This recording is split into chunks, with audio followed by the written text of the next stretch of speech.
네, 지금 관심 가져야 할 산업과 이슈에 대해서 살펴보는 비즈 인사이트 시간입니다. 오늘도 수요일입니다. 강정수 블루닷 AI 연구센터장 나와주셨습니다. 어서 오십시오. 반갑습니다. 네, 미국 빅테크 기업들의 실적이 연이어 발표되고 있습니다. 브리핑 먼저 들어보도록 하죠. 권미정 캐스터 연결합니다. 네, 미국의 빅테크 매그니피센트 7 중에 6개 기업이 실적을 공개했습니다. 최악의 시나리오까지 가정했지만 생각보다 실적 선방했고요. 특히 AI 분야에 대한 투자 확대도 언급이 되면서 지난주 S&P 500은 21년 만에 가장 긴 상승세를 이어오기도 했습니다. 빅테크 5개 기업의 실적 간단하게 살펴보시죠. 우선 5개 기업 모두 매출과 EPS에서 컨센서스를 상회한 결과를 발표했습니다. 물론 미국 기업 70%가 컨센서스를 상회한 실적을 발표하는 게 평균이다 보니까 이런 결과가 크게 놀랍지 않을 수 있는데요. 그래도 트럼프 대통령이 지난 3개월간 관세로 세계 경제를 들쑤신 걸 감안하면 그래도 시장에 호재가 되어 주었습니다. 다만 모든 기업이 컨센서스를 상회한 실적을 발표했음에도 불구하고 주가 반응은 좀 다르게 나타났습니다. 실적을 발표하고 난 후에 주가 등락을 좀 들고 왔는데요. 마이크로소프트가 8%대 가장 많이 급등한 반면에 애플과 아마존은 3에서 4%대 하락하기도 했습니다. 과연 어떤 점들이 이 주가를 갈랐을까요? 이건 조금 뒤에 살펴보시고요.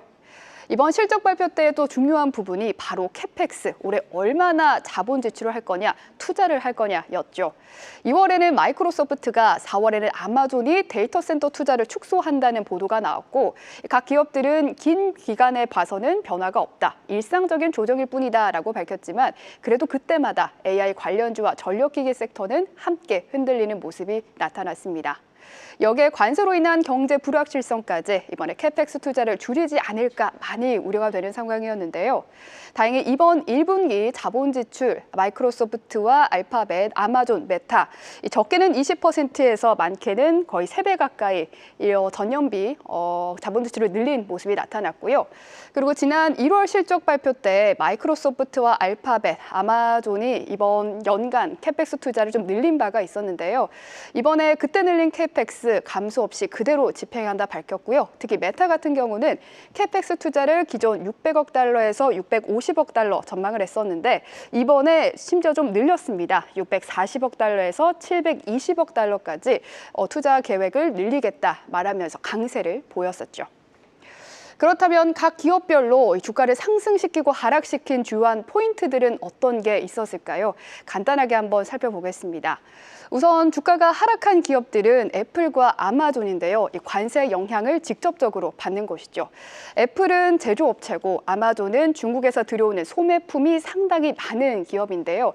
확실히 그 점이 이 빅테크 종목들의 주가 향방을 좀 가른 요소였습니다. 애플은 관세 전쟁의 여파로 중국에서 매출 감소가 처음으로 감지됐다라는 것이 가장 우려스러운 포인트였고요. 또 팀 쿡 CEO도 다음 분기에는 관세 때문에 9억 달러를 쓰게 될 거다 말한 것도 주가 하락의 포인트였습니다. 아마존은 예상보다 광고 부문 매출은 괜찮았던 반면에 아마존 웹 서비스, 아마존의 클라우드 부분이죠. 이 클라우드 부분 매출이 부진한 점, 그리고 25년 가이던스를 시장 예상보다 낮게 전망했다는 점이 주가 하락의 포인트였고요. 다른 기업들을 살펴보면 모두 소프트웨어 기업들이라서 관세 영향력에서는 한 발 벗어난 기업들인데요. 대신 이 기업들은 경기 침체가 우려가 되면서 광고 매출이 줄어들지 않을까 시장이 좀 우려를 했었는데 강력한 광고 매출을 기록하면서 이 우려를 불식시키는 실적을 발표했습니다. 마이크로소프트는 특히 AI 클라우드 분야, 특히 애저 분야에서 폭발적인 성장률을 보여주면서 8% 주가 상승을 이끌어냈고요. 다른 메타와 알파벳은 강력한 광고 매출에 더해서 특히 메타는 연간 캐펙스 투자를 늘린다라는 점이 주가 상승에 힘을 보태줬습니다. 오늘도 많은 기업들이 실적을 발표했습니다. 최근 이슈가 되고 있는 빅테크 기업들의 실적과 함께 자세히 살펴보도록 하시죠. 네, 브리핑 보고 오셨고요. 좀 더 깊은 이야기로 들어가 보겠습니다. 센터장님, 오늘 새벽에 미국 시장에서 AMD의 실적 발표가 있었습니다. AMD 맞습니다. 실적 어떻게 보셨습니까? 우선은 매출 같은 경우에는 36% YOY 지난 그러니까 전년 동기 대비해서는 성장을 했는데요. 네. 문제는 4분기 대비는 마이너스 3% 감소했습니다. 그러니까 물론 이제 1분기가 항상 시작점이기 때문에 4분기가 항상 매출이 많고 1분기가 네. 적기 때문에 마이너스 3% 정도는 어느 정도 뭐 예상할 수 있었던 시장의 컨센서스하고 비슷하긴 하지만 그럼에도 불구하고 좀 감소했다고 하니 조금 시장의 반응이 좀 주춤하는 거고요. 여전히 그런데 가장 중요한 것은 지금 AI 경제가 지속되느냐, AI 경제의 거품이 꺼지느냐 이런 부분들을 지금 대부분 투자자들이 우려하시는데 이번에도 AMD의 데이터 센터 매출 같은 경우에는 YOY 그러니까 즉 전년 동기 대비해서는 57% 상승하는 이런 모습을 좀 보여주고 있어서 긍정적이다. 하지만 여러분들이 좀 보셔야 될 것은 저희가 쉬고 있는 틈을 타서 미국 정부가 법안 하나 통과시켰습니다. 하나는 두 가지죠. 하나는 지금 이 AMD가 생산하고 있는 MI308이라고 하는 것을 중국 수출이 금지가 됐고요. 네. 그리고 5월 5일 날 어떤 법안이 지금 나왔냐면은 지금 문제는 이제 중국으로 직접 수출하는 것은 규제를 하고 있는데 네. 싱가포르나 말레이시아로 갔다가 우회해서 중국으로 들어가는 것을 이제 중국 정부가 막기 위해서 앞으로 엔비디아와 AMD에서 생산되는 AI 칩 같은 경우에는 추적 장치를 달아라. 그리고 부팅을 아예 못하게 만들어라. 네. 원격에서 네. 이러한 요구 사항을 지금 전달하고 있다는 거죠. 이렇게 될 경우에는 지금 2분기나 3분기에 나쁜 영향을 미칠 수가 있습니다. 매출에. 그러니까 워낙 중국이 전체 2024년 기준 네. AMD는 중국에서 20%가 넘는 매출이 발생하고 있거든요. 그래서 AMD가 이번에 가이던스 때 얘기하기를 약 한 8억 달러의 매출 하락이 3분기나 4분기 각각 분기마다 예상된다라고 지금 얘기를 하고 있다는 네. 거죠. 이 부분이 아마 투자자들에게 AMD에 대한 투자 위축을 낳을 수 있는 하나의 요인으로 작동할 수가 있습니다. 네. 네, 이렇게 트럼프 행정부가 중국 수출 규제를 강화하면 강화할수록 실적에 대한 불확실성은 커질 수밖에 없습니다. 하지만 AI 투자와 관련해서는 규제와 상관없이 계속해서 진행을 할 것이다 이렇게 밝혔는데 이 부분은 어떻게 해석하셨습니까? 그러니까 이거는 사실 지난주에 미국 나스닥을 받쳐줬고 미국 네. S&P 500을 받쳐줬던 것이 바로 아까 전에 말씀하셨던 것처럼 캐스터님께서 말씀하셨던 것처럼 주요 미국의 빅테크들 기업들의 AI 경제에 대한 투자를 오히려 늘리겠다. 네. 그러니까 다들 이야기했던 것은 마이크로소프트 분명히 투자를 가이던스에서 AI 투자를 축소시킬 거야라고 생각을 했었는데 사실은 마이크로소프트도 조금이지만 큰 액수는 아니지만 증가시키겠다고 얘기를 했고 메타 같은 경우에도 증가시키겠다고 얘기를 하면서 AI 경제는 건실하다라는 신호를 명확하게 보여줬다라는 건 이건 저는 대단히 중요한 신호였고 지금 흔들리고 있는 미국의 주식시장에서 지금 이러한 빅테크들이 밑에를 확실하게 하부 구조를 받쳐주고 있다는 부분에서는 저는 긍정적으로 보고 있습니다. 그래서 중국의 매출 부분에서 타격을 받을 수 있는 것은 예를 들자면 엔비디아라든지 AMD의 칩 수출이 될 수가 있을 거고요. 하지만 메타 같은 경우에는 물론 테무라든지 시인 같은 경우에 미국에서 광고를 못하게 됨으로써 예를 들자면 광고 매출이 좀 줄어들겠지만 AI 기술로서 광고의 전체 효율성을 높이면서 광고 매출을 이번에 꾸준히 높이고 있는 것들을 이번 분기 실적에서 발표를 했기 때문에 네. 큰 영향을 받지 않을 거라고 지금 메타 CEO도 지금 자신 있게 얘기를 했고요. 마찬가지로 구글도 얘기를 했기 때문에 오히려 이제 아마존이라든지 이러한 중국에서 수입하는 물건이 많은 곳에서는 좀 타격을 받겠지만 미국의 나머지 AI 경제는 중국에 대한 규제와 관계없이 건실하게 성장할 수 있다는 것 이것은 이번에 좀 이따 설명드릴 팔란티어의 실적에도 그대로 드러나고 있기 때문에 AI 경제는 계속해서 순풍을 타면서 발전하게 될 거라고 좀 보고 있고요.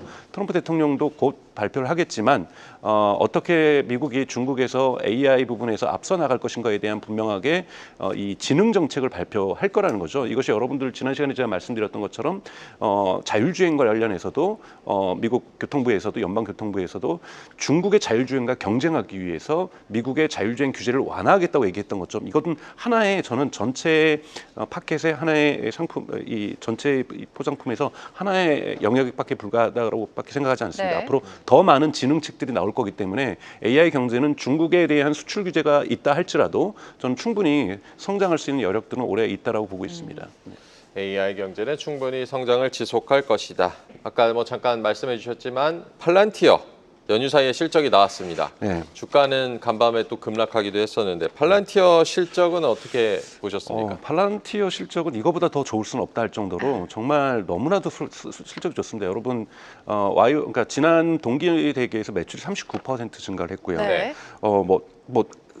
증가를 안 하는 부분이 없어요. 미국 심지어는 미국 지역에서 발생한 것은 매출의 55%나 증가했습니다.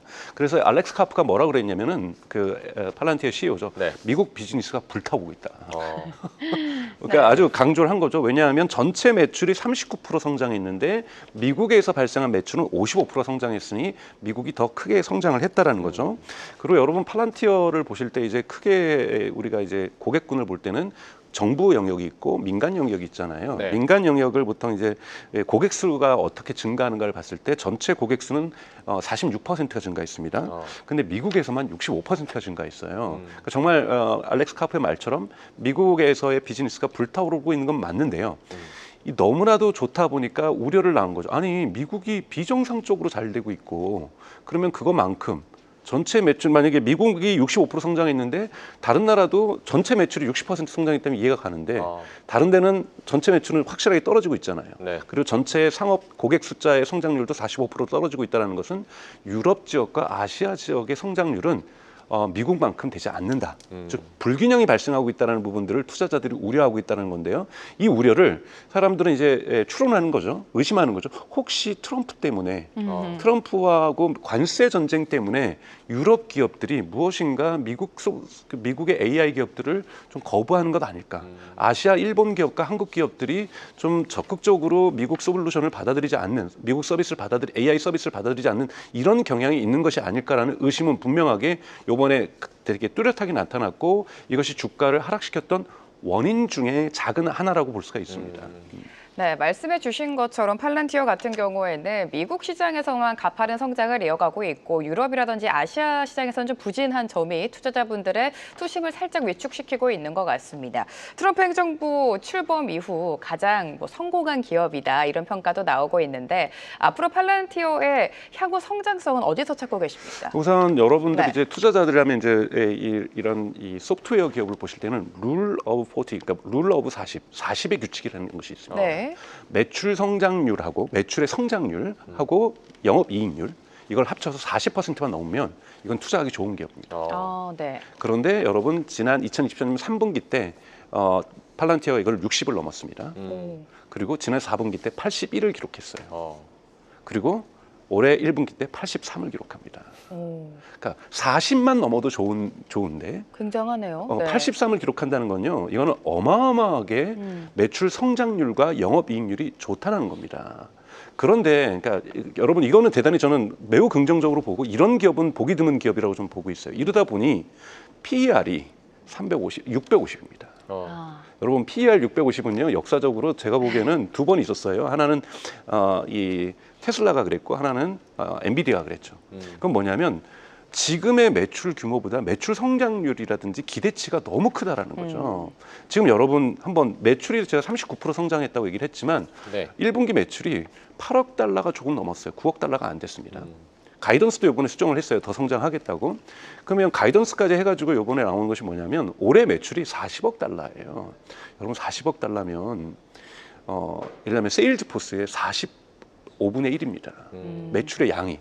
네. 그러니까 엄청나게 매출은 적은 거예요. 근데 다만 성장률이 상상을 초월하고 있는 거죠. 그러니까 절대 수치에서 팔란티어의 매출 규모가 우리나라 돈으로 치면은 대단히 작지 않은 돈입니다만 전체 다른 기업에 비해서 높지 않다는 거죠. 그러다 보니 PER이라는 것 자체가 650을 기록하고 있다는 거죠. 그건 뭐냐면 기업의 높은 밸류에이션과 성장의 기대치가 둘 다 높다고 보면 현실에서의 괴리감들이 쉽게 발생하면서 주가가 쉽게 출렁일 수 있다. 주가의 변동성은 매우 높을 수 있다.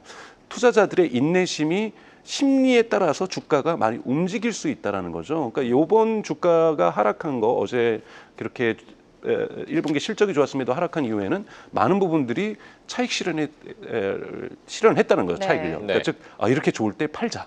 이런 심리도 분명히 생기는 거고 너무 높은 밸류에이션 아니야. 아무리 실적이 좋아도 그렇지. 어떻게 PER이 650이 될 수가 있어? 네. 이거 다 펀다멘탈로 다 메꾸려고 하면은 정말 1, 2년은 걸리겠는 걸 이렇게 생각하시는 분들도 있는 거고 그렇기 때문에 지금 이 팔란티어의 기업의 성장과 기업이 앞으로 펼쳐갈 저는 세상에 대해서는 1도 의심하지 않습니다. 높은 성장력을 가져오지만 이 주가에 대해서는 제가 뭐 주가에 대한 전문성은 없기 때문에 네네. 과연 사람들이 이 부분에 대해서 여러 의심을 하는 거에 대해서 우리가 과연 이것을 팔란티어가 불식시키면서 계속해서 투자자들의 투심들을 사로잡을 수 있을지는 저희가 의심의 눈으로 쳐다볼 필요는 있다라고 저는 생각하고 있습니다. 네, 또 일각에서는 팔란티어가 2010년대 말이었죠. 세일즈포스와 좀 유사한 흐름을 가져가고 있다. 이렇게 평가를 하고 있습니다. AI 시대 최종 승자가 누가 될 것인가 이런 의견들이 나오고 있는데 센터장님은 어떻게 보십니까? 저는 팔란티어가 될 가능성이 높다고 보고 있습니다. 네. 그러니까 세일즈포스 같은 경우에는 흔히 말해서 우리가 이제 이 데이터 센터나 서버를 회사에 다 두고 있다가 한국경제TV 같은 한국경제TV 건물 안에다가 서버를 두고 있다가 우리가 클라우드라고 하는 즉 네. 아마존이나 마이크로소프트나 구글의 클라우드 서비스에 우리의 솔루션을 옮겨놓고 그리고 거기다가 기업의 ERP 시스템을 우리가 까는 게 아니라 필요에 따라서 필요한 것만 쓰고 과금을 내는 것. 네. 이것이 이제 즉 클라우드 시장, 즉 아마존, 마이크로소프트, 구글이 성장하면서 그 안에서 작동하는 소프트웨어인 세일즈포스가 같이 함께 성장을 했던 거잖아요. 기업이 그걸 통해서 즉 온프레미스라고 하는 기업의 데이터 센터를 클라우드로 옮긴 거가 되겠죠. 자, 여기까지가 지금 1차 단계의 디지털 전환이라고 볼 수 있습니다. AI 전환은 뭐냐면 지금까지는 플러스 알파죠. 지금까지는 너무 비싸서 자동화를 하지 않았던 부분, 지금은 너무까지 비싸서 소프트웨어로 도입하지 못했던 부분들을 이 팔란티어 소프트웨어로 이거를 바꿔버리는 거거든요. 예를 들면 대표적으로 이번에 이 팔란티어가 팔고 있는 상품 중에서 AIP라는 상품이 있습니다. 그러니까 다양한 AI 솔루션들이 플랫폼처럼 제공돼서 이 세일즈포스처럼 골랐을 수 있는 거죠. 이걸 골랐었더니 하이네켄이 이번에 사례를 발표했는데 우리 3년 걸릴 거를 3개월 만에 했다. 3년 하이네켄의 대표 사례는 3년 걸릴 거를 3개월 만에 했는데 이것은 뭐냐면 세일즈포스가 제공하지 않는 추가 서비스라고 얘기를 했어요. 그러니까 소프트웨어의 자동화를 이뤄냈다는 거죠. 그러니까 과거에 디지털화로 소프트웨어를 약 50%를 사용을 했다면 50%는 아직은 수작업을 하고 있었던 거죠. 근데 이 50%를 채워주는데 팔란티어가 기여를 해주고 있다는 거예요. 그러면 완전한 디지털화를 하는 데 있어서 팔란티어가 갖고 있는 힘들은 되게 막강하죠. 즉 기존에 하고 있었던 50% 부분에서 세일즈포스하고 경쟁하는 거고 네. 세일즈포스가 못 들어오고 있는 50% 시장에서 팔란티어가 들어가고 있는 거고 이렇기 때문에 팔란티어의 흔히 말하는 TAM, 토탈 어드레서블 마켓이 훨씬 더 크다고 볼 수가 있습니다. 그래서 앞으로의 성장 잠재력은 분명하게 가지고 있다. 물론 세일즈포스도 가만히 있지는 않겠죠. 우리도 그러면 똑같이 팔란티어와 같이 나머지 50%에도 AI로 네네. 그래서 AI 에이전트 서비스를 지금 세일즈포스가 속속 내놓고 있습니다. 경쟁하겠다고 들어오게 될 것이고 기존적으로 고객 수가 팔란티어에 비해서 압도적으로 많다 보니 고객수들에게 그렇죠. 네. 기존 고객에게 지금 쓰시던 거에다가 덤으로 이걸 더 하시면 좀 더 저렴하게 드리겠습니다 하면서 치열한 경쟁이 들어올 거라고 저는 보고 있어요. 하지만 팔란티어가 갖고 있는 독특한 이 국방에서 가져올 수 있는 강력한 기술력을 가지고 민간에 지금 적용을 하고 있는 거기 때문에 이러한 접근력이 저는 미국에서 그리고 유럽에서 어느 정도 빛을 발할 가능성은 높다. 그렇기 때문에 저는 세일즈포스보다 훨씬 더 강력한 성장력들을 보여줄 거라고 보고 있습니다. 네, 팔란티어의 성장 잠재력은 분명하다라고 강조를 해주셨고요. 말씀하신 대로 이제 국내 투자자들 사이에서도 그렇다 보니까 팔란티어가 굉장히 관심을 받고 있는데요. 주식 보관액이 처음으로 애플을 역전했다고도 하는데 지금 시점에 이제 팔란티어에 대한 투자 시각은 어떻게 가져가는 게 좋겠습니까? 정말 한국은 대단한 나라인 것 같아요. 성장주에 대한 성장주는 네. 위험성이 있습니다. 아까 제가 말씀드렸지만 PR이 높은 것은 이 지연 시간이라는 게 있는 거거든요. 네. 즉 기대치와 펀다멘털이 쫓아오는 부분에 대한 이 시간 타임렉이라는 게 존재하는 거잖아요. 여기에서는 많은 파동들이 존재할 수 있는데 네. 이거를 우리는 이기겠다라는 거고 여기에 투자를 거는 거잖아요. 그런 부분에서는 저는 나쁘지 않다고 보고 있어요. 근데 다만 이러한 심리전에 강하신 분들이 들어오셔야 돼요. 왜냐하면 변동성이 앞으로 더 강해질 겁니다. 변동성이 약해지는 것이 아니라 변동성이 더 강해지는 상황 속에서 나는 좀 불안하니까 난 놀래.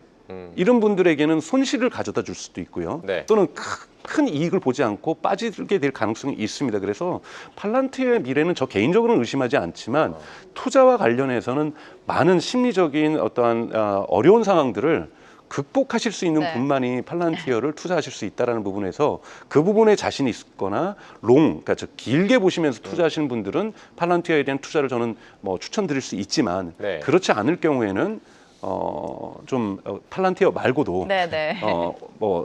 이 수익을 볼 수 있는 부분이 많이 있습니다. 네, 팔란티어의 성장성은 확실하다라고 말씀해 주셨지만 주가 측면에서는 변동이 있기 때문에 긴 호흡이 아니라면 다른 대안도 좀 생각해 보자라는 말씀을 해주셨습니다. 자, 이제 아마존으로 넘어가 보도록 하겠습니다. 아마존 실적은 온라인 광고 매출이 시장 예상치를 상회했고 반대로 클라우드 부분이 좀 부진했습니다. 이번 실적 어떻게 보셨어요? 가장 중요한 건 아마존에 보는 매 눈으로 투자자들이 보는 것은 핵심은 이제 미국과 중국과의 관세 전쟁이 얼마나 네. 영향을 미치게 했는가거든요. 그것은 이제 2분기부터 드러나겠지만 우선 1분기에서 보면은 AWS의 예를 들면 성장이 17%를 이번에 기록을 했어요. 그런데 이 부분이 둔화된 건 맞는데요. 지난 분기에 19%를 했거든요. 19%에서 17%로 성장했지만 사실 이 정도만 해도 대단히 좋습니다. 왜냐하면 워낙 여기에서의 수익률이 54%나 되기 때문에 대단히 흔히 말하는 황금알을 낳는 거고요. 네. 그리고 그러다 보니까 아마존의 CEO인 제시 같은 경우도 뭐라고 얘기를 했냐면 아직까지 클라우드로 오지 않고 기업에다 데이터 센터 쓰고 있는 온프레미스라고 얘기를 합니다. 이것이 85%가 된다, 전 세계에. 그러더니 앞으로 클라우드 시장은 더욱더 커질 거고 AI에 대한 매력 때문에 더 올 거기 때문에 AWS가 지금 고성장 고이익을 낳고 있지만 성장률이 조금 둔화된 것이지 일시적으로 이 부분에 대해서 둔화될 거라고 보지 않는다. 그렇기 때문에 본인들이 지금 아마존이 가장 큰 카펙스 투자를 하고 있죠. 2025년 1,000억 달러를 여러분 투자하겠다라는 거고 이걸 통해서 계속해서 성장에 대한 전망들은 저는 다져가고 있다고 저는 생각이 들어요. 그리고 아마존의 주가가 떨어진 거는 AWS의 성장 둔화 때문이라고 저는 생각하지 않습니다. 네. 문제는 2분기부터 날수에서는 관세 문제죠. 지금 1분기는 관세가 드러나지 않았던 1월부터 3월까지였고 4월부터 이제 관세 영향이 네네. 있는데요. 가장 중요한 건 6월 달에 프라임데이가 있습니다. 프라임데이가 아마존은 쉽게 얘기해서 1년에 빅 세일을 2번 합니다. 하나는 연말에 연말은 또 하루가 아니라 여러 모여 있죠. 크리스마스도 있고 블랙 프라이데이도 있고 네네. 사이버 먼데이도 있지만 프라임데이를 아마존 6월에 합니다. 그러다 보니까 6월에 프라임데이에 참여 못하겠다는 기업들이 벌써 등장하기 시작하는 거예요. 왜냐하면 중국으로부터 수입해서 특히 예를 들면 자전거를 수입해가지고 세일을 하려고 하는데 우리 세일할 여력이 없다. 중국에서 장난감 수입해서 팔아가지고 세일하는데 세일할 여력이 없다. 이러면서 속속 프라임데이에 세일에 참여하지 않겠다는 선언하는 미국 기업들이 등장하고 있는 것. 이것이 뉴스에 나오면서 아마존이 불이익을 받을 가능성이 크구나. 그랬더니 이제 아마존 CEO 제시는 뭐라고 얘기냐면 제가 보기엔 좀 구차한 변명이라고 보는데요. 우리는 직접 수입하는 게 아니라 중간 상인들이 수입해가지고 하기 때문에 우리에게 직접 영향이 없다. 저는 이게 무슨지 말인지 아닌지는 잘 모르겠거든요. 네. 결과적으로는 가격이 올라가는 거잖아요. 그렇죠. 네. 예, 관세라는 건 결국은 소비자가 지불해야 될 세금이라고 볼 수가 있는 거기 때문에 소매가에 영향을 줄 수밖에 없기 때문에 다만 이제 아마존이 강조했던 것은 월마트보다는 직접적 영향은 크지 않다라고 얘기를 하는데 여하튼 영향은 받게 된다라는 거죠. 이것이 2분기에 아마존은 기업은 여러분 AWS나 AI가 성장하고 있지만 그리고 건실하게 저는 AI 기업으로 지금 전환을 하고 있지만 그래도 물건을 갖다 파는 이커머스 기업이잖아요. 근데 이커머스 기업이 중국으로부터 절대적인 것을 수입해서 미국에서 판매를 하고 있는 기업에게 당연하게 미중의 갈등은 부정 영향을 미칠 수밖에 없다라는 거고 이것을 투자자들이 우려하는 겁니다. 다만 이것을 상쇄하고 있는 것이 AI 기업으로서의 성장성인 거죠.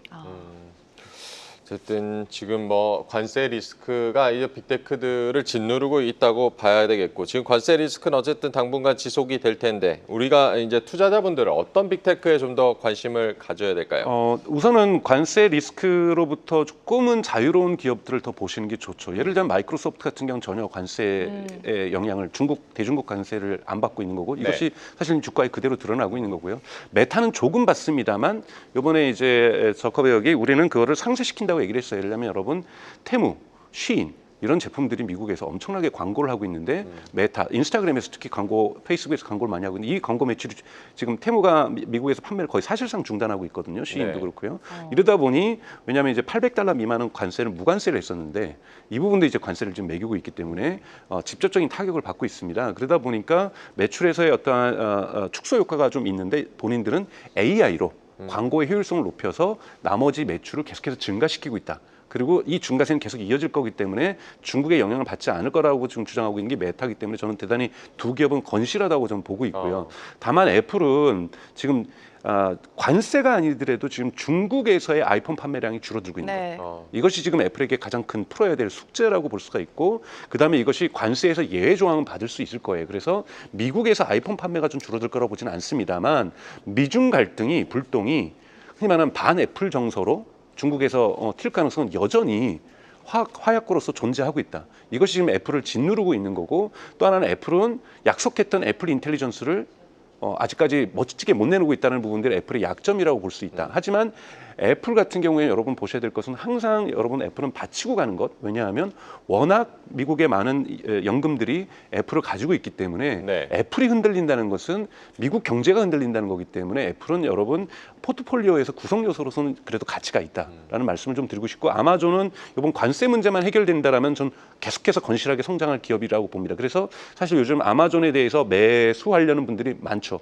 왜냐하면 이때가 매수 기회다라고 보는 네. 거죠. 근데 그건 여러분들이 판단하셔야 될 겁니다. 관세 영향이 오래 간다라면 힘드실 거지만 만약에 관세 영향이 금방 해결된다라면 빅테크 중에서 아마존은 다시 상승세로 명확하게 전환될 수 있는 이러한 주식이라고 좀 보고 있습니다. 그래서 빅테크를 보실 때는 다 모든 것이 관세 영향, 중국의 영향을 어떻게 극복할 것인가에 좌우된다라고 볼 수가 있습니다. 네, 결국에 관세에 대한 불확실성, 타격을 덜 받는 기업을 봐야 될 텐데요. MS랑 메타 좀 자세하게 짚어주셨습니다. 오늘 강정수 센터장과 함께했습니다. 고맙습니다. 고맙습니다. 계속해서 다양한 경제 이슈를 알고 싶다면 구독과 좋아요, 알림 설정 부탁드립니다. AI 캐스터 권미정이었습니다.